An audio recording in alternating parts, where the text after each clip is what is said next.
Yes, hello again. It's Celine, and we are into phase 2 of the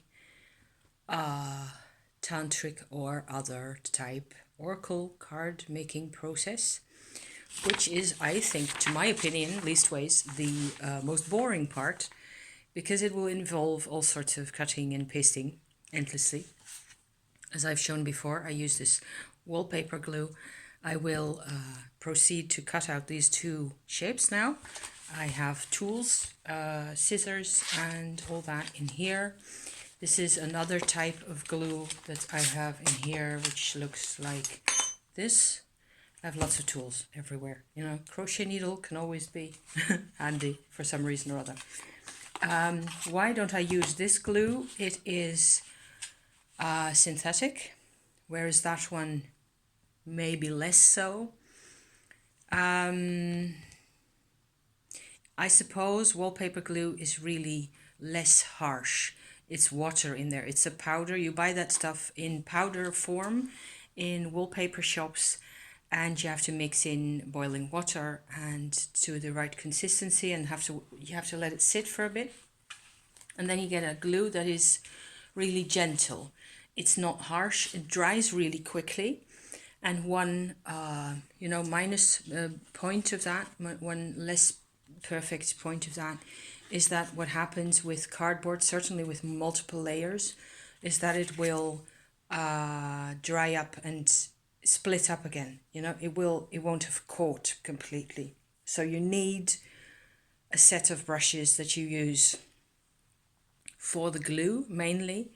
I have this bigger brush, which is a rather fancy one actually. I think it's a Chinese calligraphy type brush. It's got real hair to spread my glue onto my backs of my cards. I also wanted to show you my different types of cardboard and paper that I've got. I have shown before wallpaper pieces like this. They're too small for what I've got here. I have cardboard, which is just a bit thicker cardstock.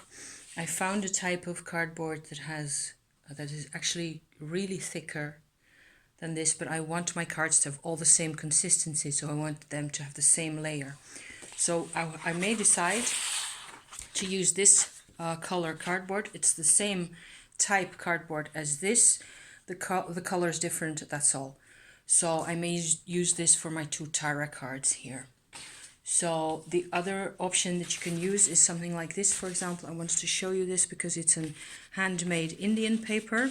It is much softer, a bit thinner also, and it has quite a strong fiber to it. It may even be a silk type fiber in there.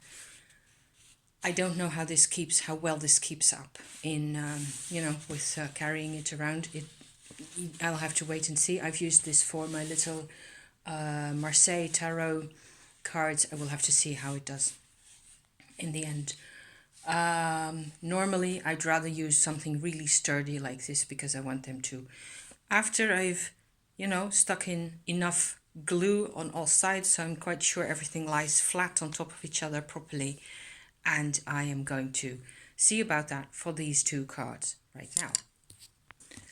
So I've started off by cutting out most of my figures. I tend to have to take off my glasses in order to see what I am doing, because I want, of course, this to be a bit precise along the edge of my image. Another thing I want to point out is that my green Tara that I'm cutting out right now is actually, on the one hand, she's a bit flattened because of the computer file image problem that we saw in my first video, where the image was actually a bit on the tall side still, so she looks a bit flattened. I still like the colors a great deal. Another little problem in this image is that it is not completely sharp. Certainly compared to the other one, she isn't so sharp. One way I have found to fix that, and I will go into that in part 3 when we're into paints and stuff, is highlighting using inks or paints the darker and brighter bits in there, and so as to generally, you know, get the personality across of this figure.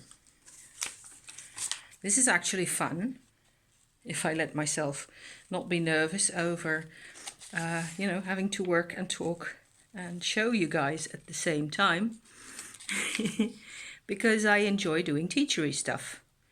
So thank you, Natalie, for letting me do this and wanting to, you know how this comes about. It is really low tech. As I've said, not only the recording is low tech, this is just a way I have found. I got into rune cards at one point. I wanted a rune card oracle. I also wanted to use all my loads of mushroom photographs that I'd made during the years, and some of them are really pretty, and incorporate the photographs of the mushrooms, of the Amanita mushrooms, in with a runic card oracle, and I've shown those on my channel there, in my channel somewhere, last year. If you go look in my channel around October, November last year, you will see them. So this is done. This, you can see how this one is much sharper. Let me see whether it will actually focus properly on there. I'm hoping you can make that out.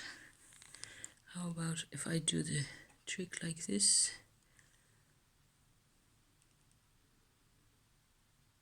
It doesn't make the slightest bit of difference, does it?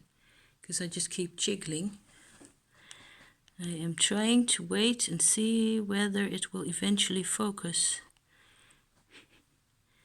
It doesn't seem to know what to do with this stuff. There you go. That's better. So this image is actually quite a bit sharper than this one. And this will need hardly any doctoring, I think.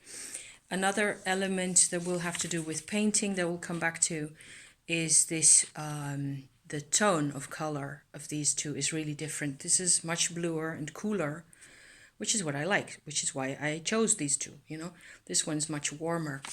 So I'm going to glue them using my my wallpaper glue onto, oh, I will first have to go get, excusez-moi, because I had to get me a proper size piece of wallpaper, which does this. Of course, it rolls up because it's been in the roll for quite a long time, for years even. So what I tend to do is roll it up in the other direction for a bit, massage it around like so. That tends to help, at least for a bit, so I can actually start gluing my image onto here. So I will do that using this big fat Chinese brush. I will still have to hold this down in some form or other, massage it a bit more. Whatever else can I be talking about? So this is, you won't be able to really see what I'm doing, I think. What I do with this brush is I go around like, don't go any closer. There is the angle. I just go like this in a circle so as to get the glue spread out properly on the surface, and you won't be able to see a thing. Evenly, you know, all around, and as much as close to the edge of the card image as you can get it. Stick that onto the wallpaper. Important tip here: you put your fingers on the middle of the image like so, and spread out and stick the image to the wallpaper from the middle outward, like that, in a, you know, like a flowing motion, because the last thing you want in there is folds and creases. So what you get is this. This is the result from that. I didn't put her up in the right straight direction, of course, because why should I? What you get is this type of thing, okay? So that's normal, and it will happen again. probably a couple of times. So this just goes on like this. I will do the same operation for the green Tara, you know. I have a plastic sheet on my table so I can glue all I want on here. You have to always make sure to have enough of the glue, not too much, but because it dries really quickly. And that's really, and one advantage I think of wallpaper glue also is it doesn't smell bad. You can actually do this for a whole afternoon without suffocating, which I think is a total plus. So again, green Tara goes onto my sheet of wallpaper, into the middle with my hands and out to the sides like so, and then I don't have any creases. So now they're both on. The next step, and I will pause again to show you the final result, is to cut these out again so that I have the heptagon in the picture as well as the wallpaper. Okay? Okay, so I've cut out the green Tara in the two types of paper. I've gone around with extra glue already once, and still, you know, there's this happening. So often all you have to do is just stick your brush in there for a bit and put it all together, and you know, just hold it together for a bit. Of course, it is better to do this at a slow pace and make sure it has a chance to dry. Certainly, if I put this glue this onto my cardboard straight away, there are 2 layers of glue in there, and that's moisture, right? So I'm going to stop this right here. You get the idea how this works, okay?